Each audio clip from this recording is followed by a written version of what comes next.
When we tout ourselves as the voice of college football, I will point to this broadcast in particular. Who else out there that does a neutral national show is doing an hour on UCF football? Welcome to UCF Nights Live.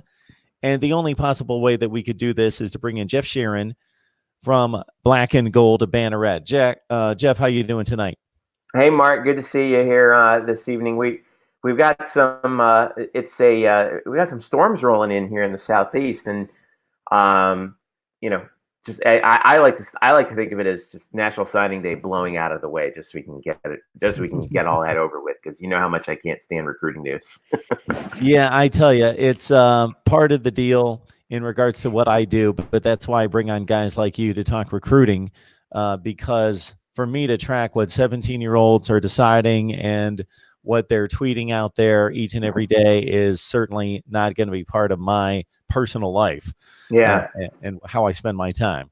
I know. When I was a TV guy in Georgia, like I couldn't stand covering, like, oh, this kid's committed to here. This kid, I didn't like that, because the kid's girlfriend could change, what school she wanted to go to, and then he would go from, flip from Georgia to Tennessee if she was deciding to do that. My favorite part of it was watching the kids, from this little lone high school who were okay, who were okay, they were okay players, but like they got a scholarship to like Presbyterian or Mary Hardin Baylor, and they were the first of their kids to go to school. That's the part of National Signing Day I like, and I kind of miss. But as far as like what the schools, the colleges themselves do, it drives me nuts. So, Jeff, just keep in mind that we wrapped up a show just a few minutes ago highlighting Miami football for 1 hour, as we do each and every week. The Canes brought in the 13th ranked class in the country, and we know all the blue bloods and all the big programs, Ohio State, Clemson, Alabama, on down the line, that brought in the top recruits and had the top rankings. That Miami team, of course, went 6-7 this past season. UCF, on the other hand, has racked up 13-0, 12-1, 10-3, correct? Yep. So 36 wins in the last 3 years, 36-4 the last 3 years. So playing like competition. Let's look at the ACC versus the American Conference. Take out Clemson, or even include Clemson, and man, the competition is very close over the last couple seasons. And I'm looking at a recruiting class that ranks 70th in the country according to the 247 composite, with no 5 stars, no 4 stars, 23 stars. And just your thoughts on the recruiting class, even though this isn't your deal, as we dive into UCF football. We'll start here since it is National Signing Day, and what you've picked up on the 2020 class.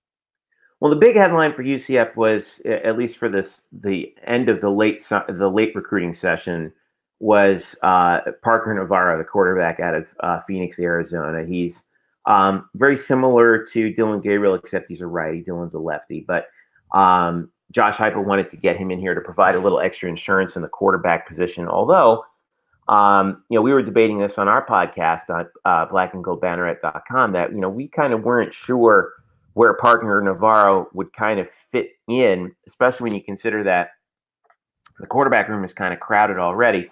Quadri Jones, who is the third stringer, actually transferred to Alabama State and then decided to come back. And in addition to that, you have Dylan Gabriel coming off a tremendous freshman year. Daryl Mack, there was some speculation that he might be thinking of putting his name in the transfer portal, but he has not to this point.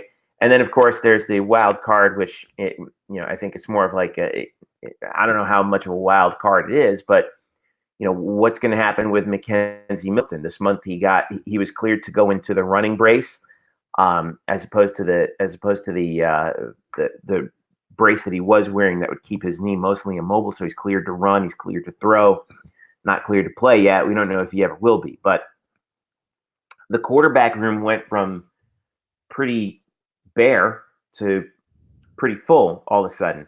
And Navarro was a big part of that. Aside from that, UCF did pick up a number of guys on defense. They had more defensive recruits than offensive recruits because the defensive side was going to be a little bit thin coming in.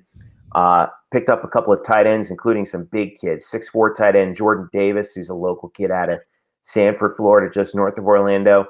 Cornelius Forrest, another 6'4", 240-pound tight end. And then the other day, they also picked up Zach Marsh Wohan out of Sacramento, California, who's 6'5" and 245 pounds. So Josh Heupel likes throwing to his tight ends. He did when he was at Mizzou as their offensive coordinator. In this vertical, sort of in his vertical version of the air raid. So yeah, I think that right now, they filled in the needs that they wanted to. They're also kind of in the process of transitioning the roster from something that was more what Scott Frost recruited to something that's much more what Josh Frost wanted it, or excuse me, that Josh Heupel wanted it to be. So right now, I mean, obviously the coaches are going to tell you that it's a great class. They're happy with it. And I wouldn't pay too much attention to the rankings because UCF is traditionally, even though they've been on the higher level of the so-called group of 5 schools in terms of the recruiting rankings, they can never get above many Power 5 schools. And then look at what UCF has done in the past 3 seasons. So when you look at that and you say, oh, you're ranked in the 60s or the 70s, throw that out. UCF's won a bunch of ball games the last 3 years. That's what really counts. Jeff, I caught that supposed Power 5. Yeah, I mean, we could have debates on what's going on, with revenue. Well, notice how the Pac-12 is really struggling. You mentioned the point earlier about how what's the ACC doing without Clemson? I mean, it's we can go back and forth on that all night. I know a lot of Miami fans and UCF fans go back and forth with it on Twitter time and time again. But the fact is, the American's coming off its best season in terms of top 25 rankings yet, with 4 teams finishing in the top 25, which is more than the ACC. And that was with, including UCF getting into the final top 25. And that was with an SMU team knocking on the doors. So the American could have had 1/5 of the top 25 this year. So, and there's no indication of it slowing down anytime soon either. At one point in the college football season, I had several people ask me to compare the ACC and the American Conference, and I did just that. And again, after Clemson being one of the top 2 or 3 teams in the country, it was a very difficult comparison to make between the rest of the league in both leagues, and to match up the teams, the teams at the top of the American Conference, even getting to the mid portion of the American Conference, matched up favorably with the likes of Virginia Tech and Louisville and Wake Forest and the rest of the ACC. It's a very apt comparison right now. Got Jeff Sharon on the line from SB Nation's Black and Gold Banneret. We're going to let Jeff just cut loose. If you have not seen any videos in which we have brought Jeff on the show, Jeff is a tremendous guest. We have dived into UCF football history, favorite players, great players of all time. He's given us a history lesson on the formation of the program, the development of the program, some of the landmark victories, and always keeps us up to date as we march through that particular college football season on the big UCF games, as again, they have reeled off 36 wins over the past 3 years. So, Jeff, we appreciate you jumping on the line. It's always a great discussion and always gain great insight into the happenings of UCF and the American Conference with Jeff. So we invite you to bring your comments and your questions on UCF football, and you can really splash it across the American Conference and the Power 5 and the rest of college football in the group of 5, as well as we will field whatever questions you have. But of course, we're going to focus the discussion on UCF. So we're going to have to go through those personnel losses that the better you get, the more the NFL will tend to take early entries into the NFL draft. Of course, from your program, your review of both the offense and the defense and some of those key components that will be missing from 2019. Well, it seems kind of hard to believe now, but UCF is going to be losing, even though they're going to be reloading a lot on offense. They're losing a couple of key offensive weapons. Most notably, Adrian Killens, the fastest man in college football. who blasted onto the scene back in his freshman year, which was Scott Frost's first year. He was actually the first recruit that Scott Frost brought in. He went to what do you call it? He went to he was from Daytona Beach and came to UCF and just changed the game and was I think the key player who established this new UCF post George O'Leary, and then Gabe Davis, who absolutely abused defensive backs left and right all season. He also declared early to go to the NFL draft.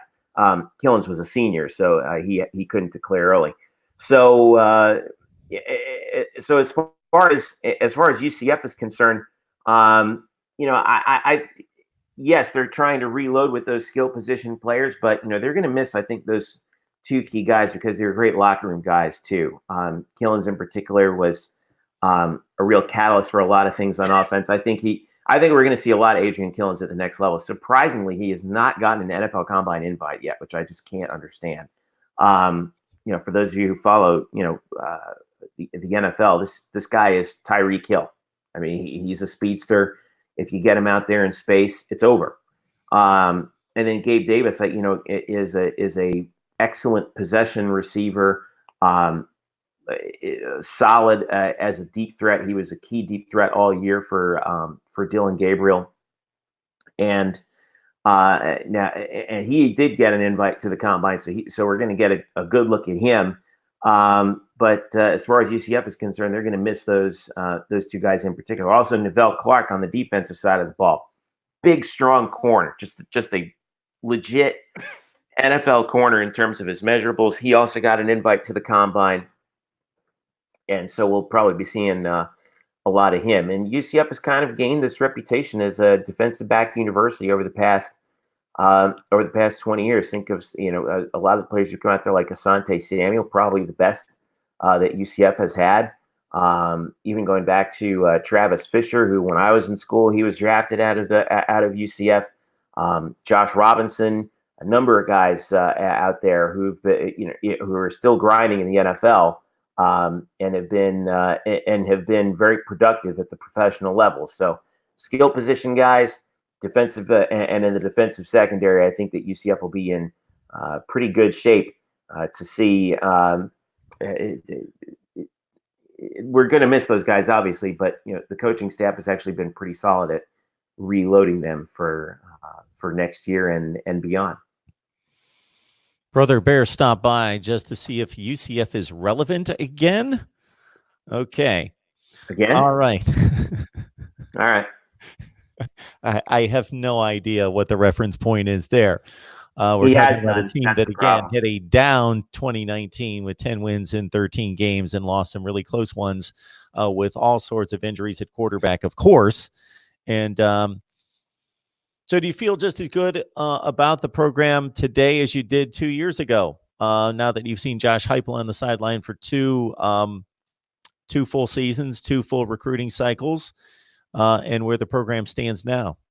I do. I think there were a lot of there were some questions about Heupel when he first came in, because you got to remember this is his first head coaching job.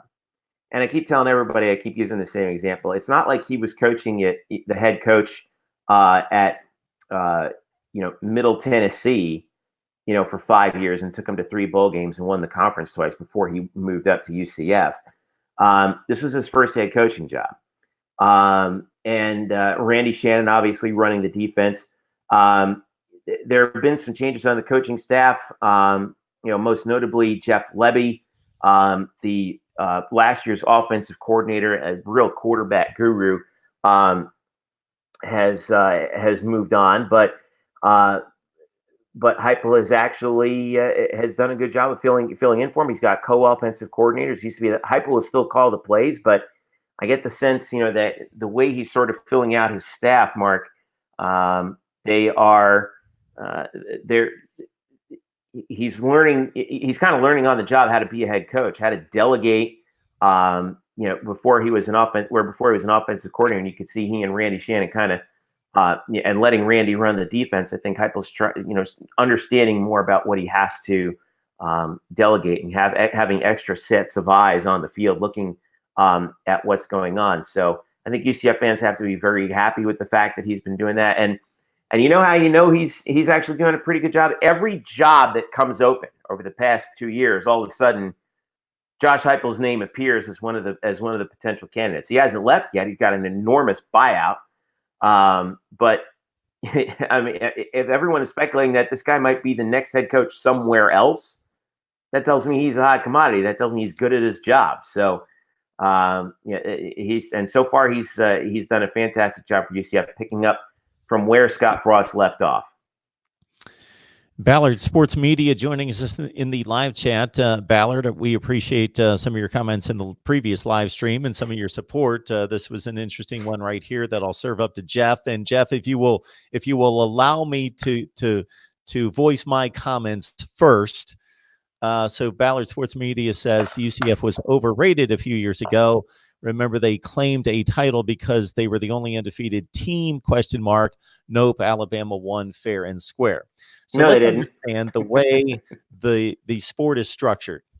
Let's understand that if we were talking Major League Baseball, the NBA, the NFL, that there's an objective process to determining who plays in the playoffs. So therefore, there cannot be an argument because everyone agrees that it is a sensical way to determine who plays in the playoffs. If you've got a better record than the other team, you make, and they're all playing very like schedules. They're overlapping. There's only 30 to 32 teams involved. So they're playing very equitable schedules, very fair schedules. And we know that a team that goes 13-3 in the NFL is most likely much better than a team that went 9-7 and deserved that playoff spot. That is not the case in college football. For the majority of the history of college football, we simply said at the end of all the bowl games, we would have to wait until the newspaper came to our doorstep the next morning to find out, oh, who won the national championship? Oh, okay. Well, we guessed it might be Texas and it might have been Georgia, but okay, they voted for Notre Dame. Okay. That's the way it worked for a long time. And then we came up with a somewhat better system of naming two teams that, again, based on computer and people's thoughts about who should be playing in that game, we then afforded two teams to play in a championship game from 1998 till just a few years ago. For the past 6 years, I would state that the system we now have in place is a better system only because it affords two other teams that have a similar resume the opportunity to play for a championship. But in fact, there is nothing objective about the process. It is still an invitational. It is still a selection of four teams that my four teams might be different than your four teams. And what you value may be different than what I value because I'm really going to mark that team down for a horrible loss while you value that team's 3 top 15 wins or whatever the criteria. But it generally falls in place that if you're a Power 5 team and you've got the best records, generally the best records are going to go, well, I won't even say generally. In the 6 years, the best records from the Power 5 teams are selected. And then if there's a tiebreaker, it is anyone's guess as to what the committee is selecting. But if you play in the group of 5, it has basically been proven that you can do anything. You can win all your games. You can win them in dominant fashion, and you don't have a chance to play for a national championship, even if you defeated the team that won the national championship, and you ironically did it on the same field that other game was played. UCF had no chance of claiming a national championship through this playoff system. Why not celebrate what they did, as I did at the time, and said they have every right to throw a parade, hoist a banner to say we did everything we possibly could. And no, we didn't play some 6-6 team in the Liberty Bowl. We played a team that played in the SEC championship game that beat the eventual national champion, not back in September, but 2 weeks before the playoffs started, and we beat that team. What else could we do? Exactly. I look at it this way.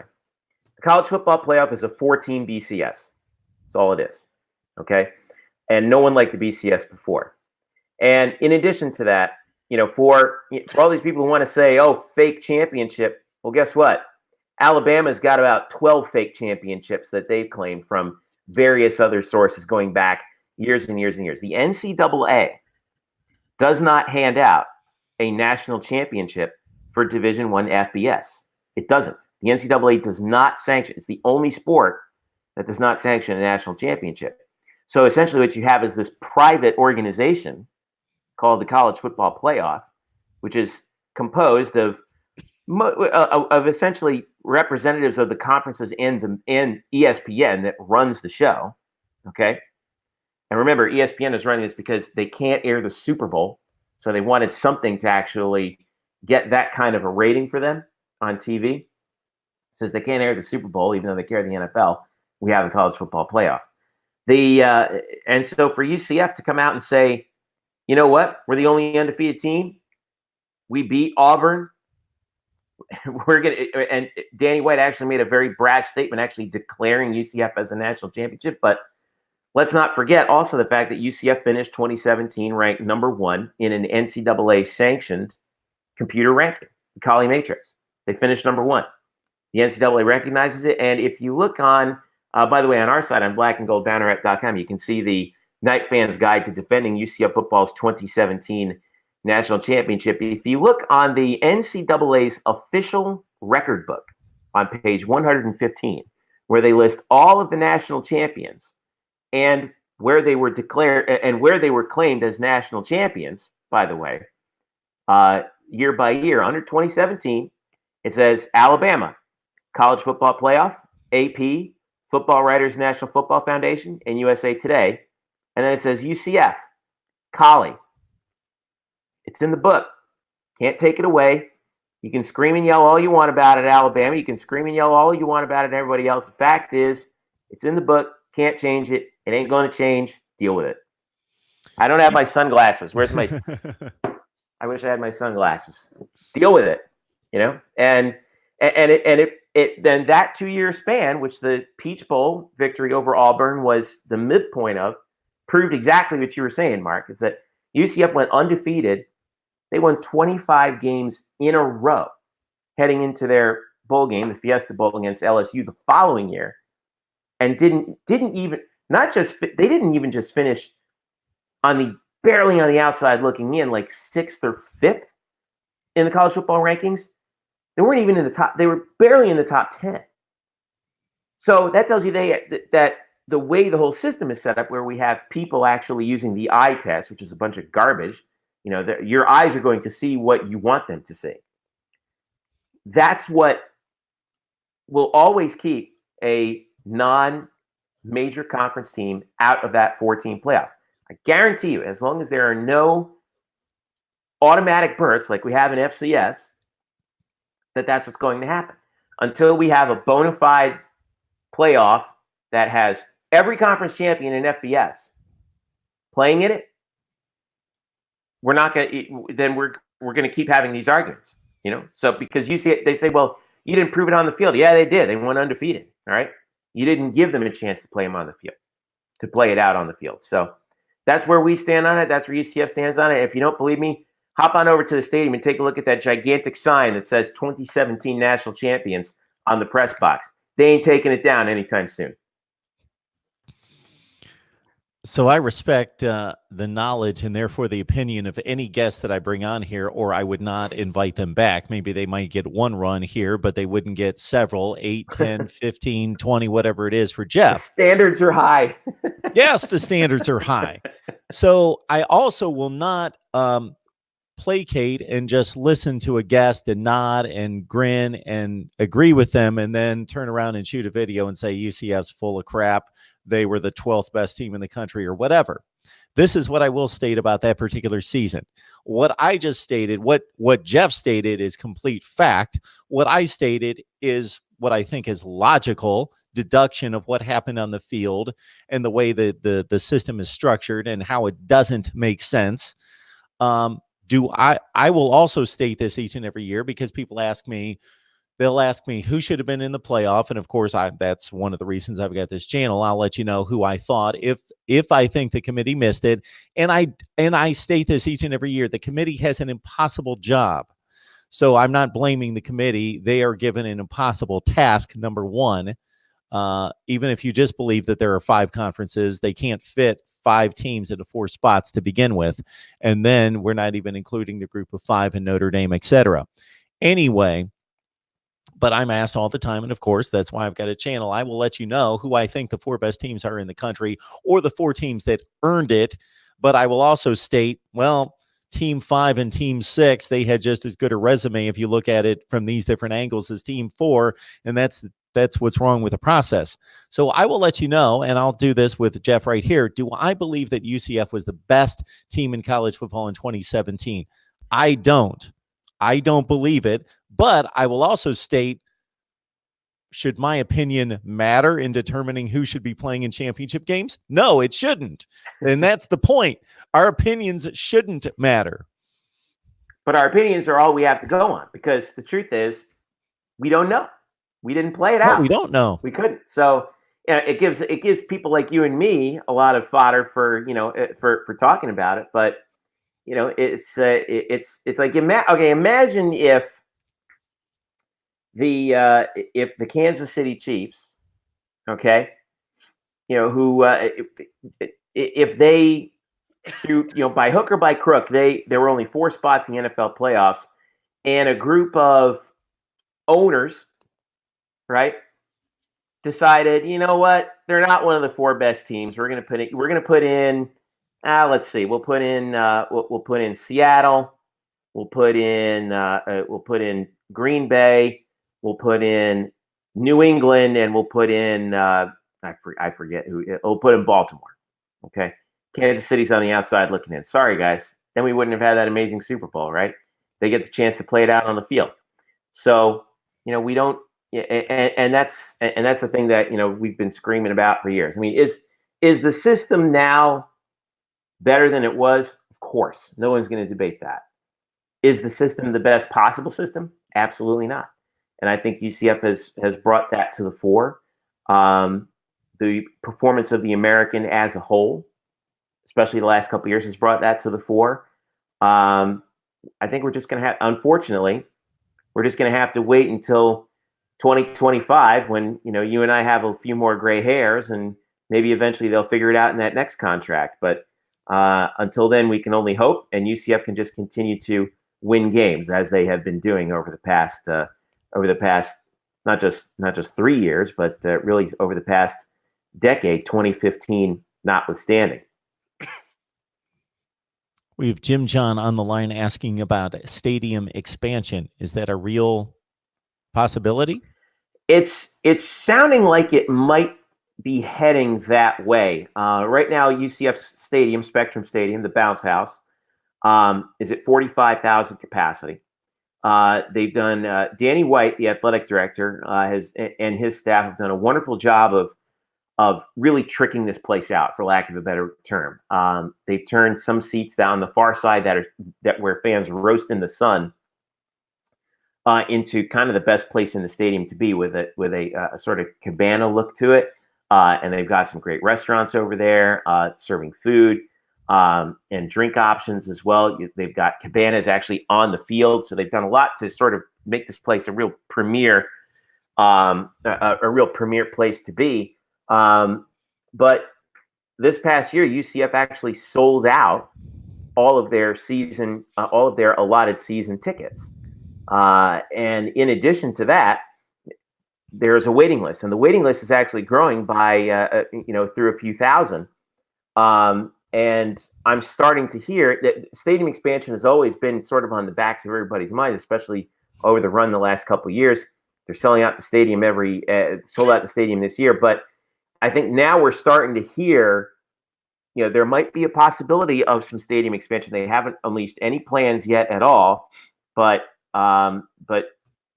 you're fooling yourself if you don't think that they're thinking about it, because as this waiting list continues to get larger and larger, eventually the demand is there. What it will look like, who knows at this point? But I would be surprised if in the next 10 years it did not happen. What is the current capacity? 45,000. Actually, a little under 45,000 right now. So It's like 44,200, somewhere around there, which kind of varies based on how many people are in the premium seating. Jim John, we appreciate the contribution here to Mark Rogers TV, the voice of college football. This is what we do each and every day, talk to the best bloggers, broadcasters, and writers in the industry, and hopefully they talk a lot more than me, especially when my voice sounds like this. This is the best has sounded in a week, so I'm feeling a little bit better, and the voice is almost back, but not quite. Jim John is asking about the defensive line and how it may be looking for 2020. Now, for 2020, I think the defensive line is actually going to be key. We were a little bit worried about the depth heading into last year, but UCF has some real talent back there. Now, there's two real key guys that you got to keep an eye on. One is Tremont Morris Brash, but the other one that I really think that people have to keep an eye on is Cam Good. He's a sophomore out of Washington, D.C., actually transferred over from Virginia Tech.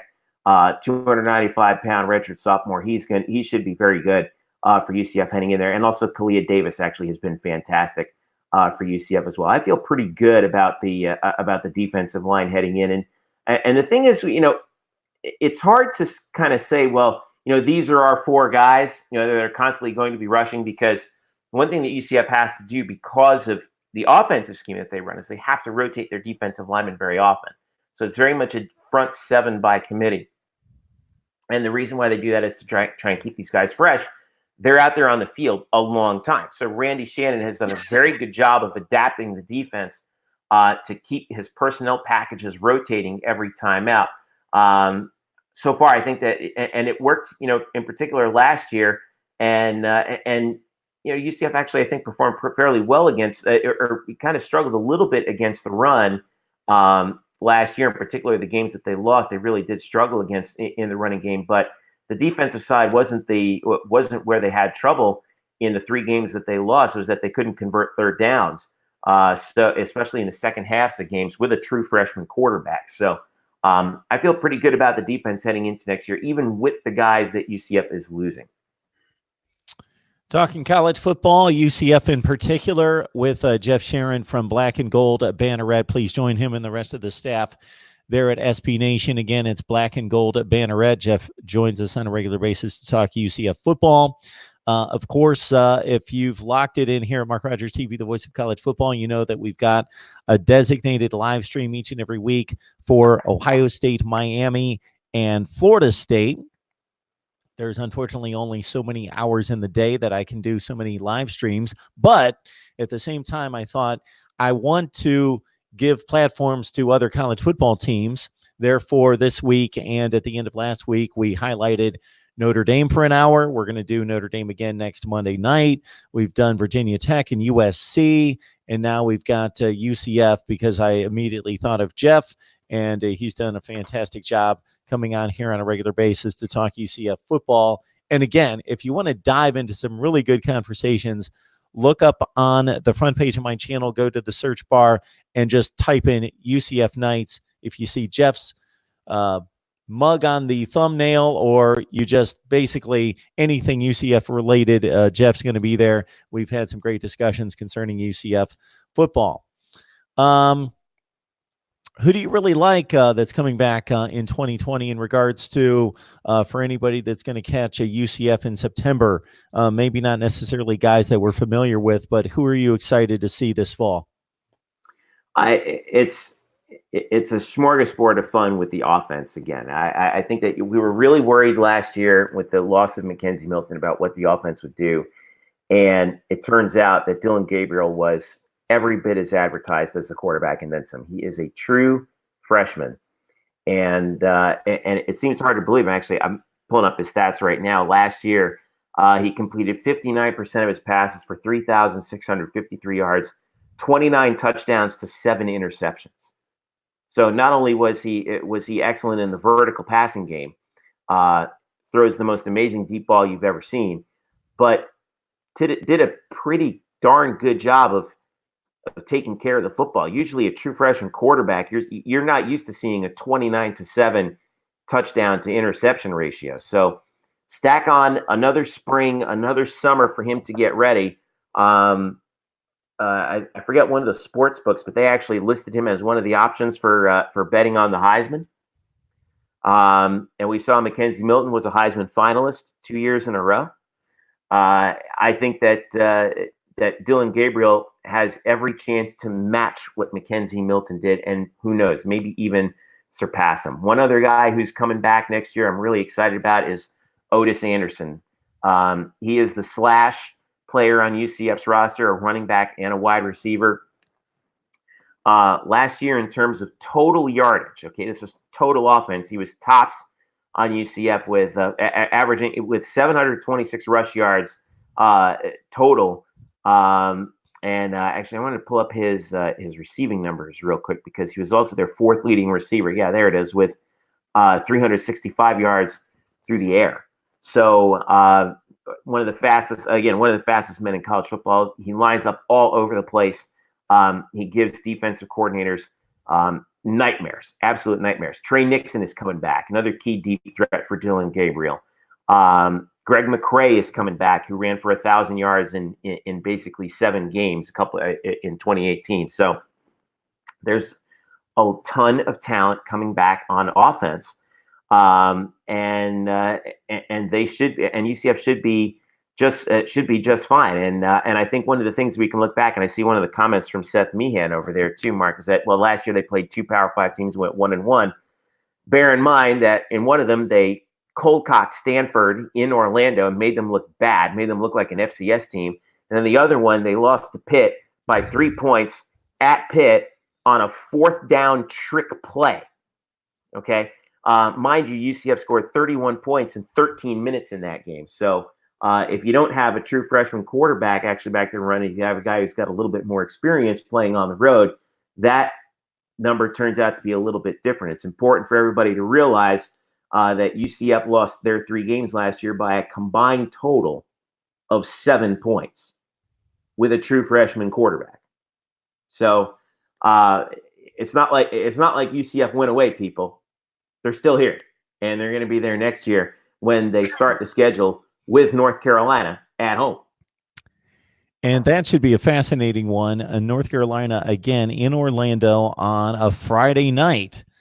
So that's going to be a deal in which guys like me that try to catch the best games and try to watch 3 and 4 at a time will be able to lock in on this one on a Friday night. So it's not going to be competing against maybe one other game. North Carolina at UCF. That's intriguing. FIU the next week in Orlando at Spectrum Stadium. Another ACC opponent on the road in Atlanta at Georgia Tech on that next Saturday. And then they conclude the non-conference slate with Florida A&M on October 10th. So, wow, is that a double bye week in there? Did I miss? Okay, I've got a listing of just the games. I wasn't able to pull up the conference. Games. The conference hasn't released the dates of their schedule. Okay. We're expecting the American to release their actual football schedule in at some point very shortly, but they just haven't sent it out just yet. Remember that the American we're switching away from the divisional format this year with UConn leaving. And by the way, that's interesting. That's another interesting point there too for everybody who wants to poo-poo the American. Take a look at Bill Connolly's conference rankings when you pull UConn out. And all of a sudden, it's a pretty interesting look if you're the American. I think it's more. It really is addition by subtraction with the Huskies leaving the conference. Thank you, Jim John. We appreciate you reminding everyone to like the videos. That helps us tremendously in regards to the YouTube algorithms, because if you know anything about this, and I can't explain it, I don't know that there's a person on earth that can explain the YouTube algorithms, but if we get enough likes and enough views, YouTube can't explain it's pushed into the traffic in which you can see us in the suggested videos, and that is key. That is key to video views. So when you check out the schedule and you know you've got the 2 ACC opponents, one in which North Carolina, in their case, they might be the Coastal Division favorite, along with Miami going into next season. Georgia Tech, obviously, a bit of a rough go under Jeff Collins in their first season, but and then the FIU and Florida A&M games, and then, as you mentioned, so when we look at the standings this year in the American Conference, we're going to see one long list of teams There's not divisional play. Is that what you mean Right. by? Okay. Yeah, that's exactly right, because we're down to 11 teams, so the divisions go away. However, there will be a championship game. The commissioner, Mike Oresco, is able to apply for and obtain that exception to get, basically, they're doing the same thing that the Big 12 is doing, where it'll be the top 2 teams at the in the end that will be playing, except there's no round robin because there's 10 teams. Everyone's got 4 non-conference games. So, but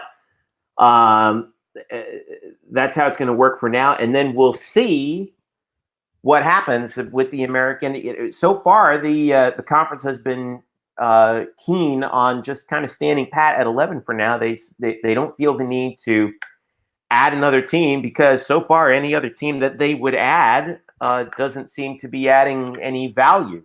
And I think they're making a smart move and saying, you know what, the heck with it, we'll just stay at 11, and we'll see how things shake out over the next 4 to 5 years.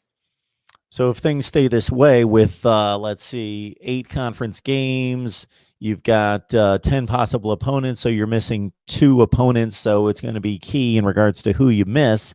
I'm noticing that Navy is not on the schedule, so that would be one missing team from the American. Right. And I'm trying to figure out who the other one would be, because you got Houston, Cincinnati, Temple, East Carolina, Tulane, Tulsa, South Florida, and Memphis.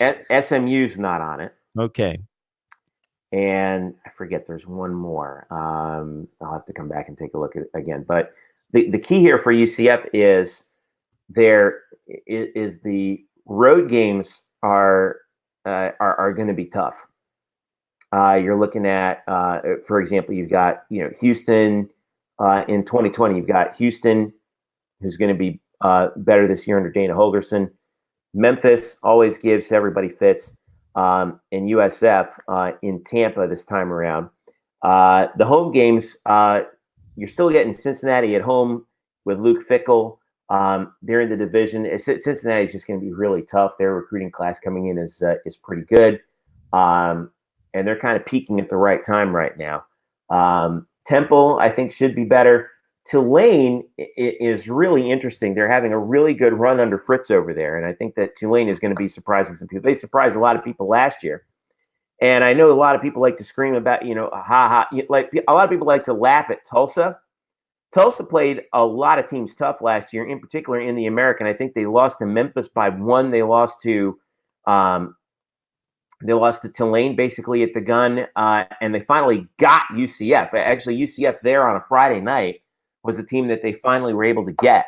So Tulsa was a couple of bounces here and there from having a very good season out in the West. The American West is stacked, or at least the teams that were in the West. So this conference does not show any signs of slowing up anytime soon.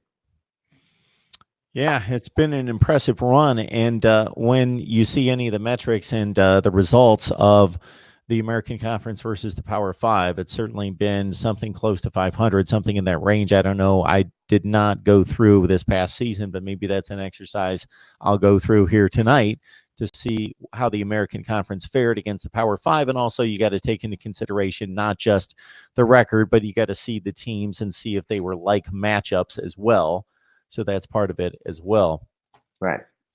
Yeah, and again, this is, people are talking about, what's the ACC going to look like heading into next year? Well, we're going to find out real quick, because UCF has North Carolina at home, and they go to Georgia Tech, and that's a game that's actually a return game from, it was originally scheduled and then got wiped because of a hurricane a couple years ago. So, that's going to be a very tough football game for UCF. But right now you're looking at what, 1, 2.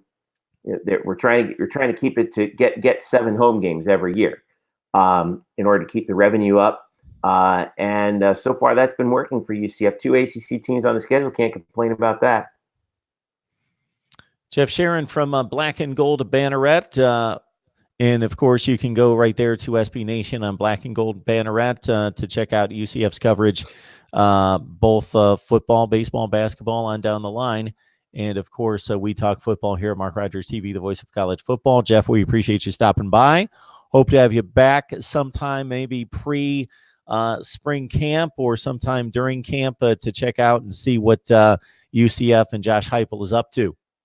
Sounds good, Mark. We've got this will be a really big year for UCF. I think a lot of fans down here for after the successes of the past 2 years look at it and say, that imagine saying that a 10-3 season where you won your bowl game was an off year. And I think a lot of fans think that. I think that the offense coming back next year is really going to be a lot of fun to watch. If nothing else, if you're a fan of college football, UCF is a great team to watch because they're just a blast. And especially the last 4 years, it's been a lot of fun covering them. They're a lot of fun to watch. And one thing that you do know for sure is that come the end of the season, you never know what you're going to get. So yeah, we'll see how this big spring shakes out for the Knights and Dylan Gabriel and Josh Heupel and everybody who's coming back. And then and we got a little bit of time to rest. And then hopefully the summer will be here before we know it. Jeff, it was great to see you. It's always a good conversation. We appreciate you stopping by. Mark, it's always good talking to you. Have a good one. I'll talk to you soon. Stay warm up there in Connecticut.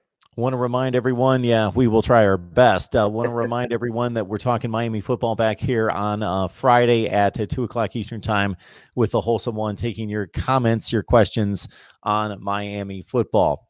So we will see everyone back here 2 o'clock on Friday.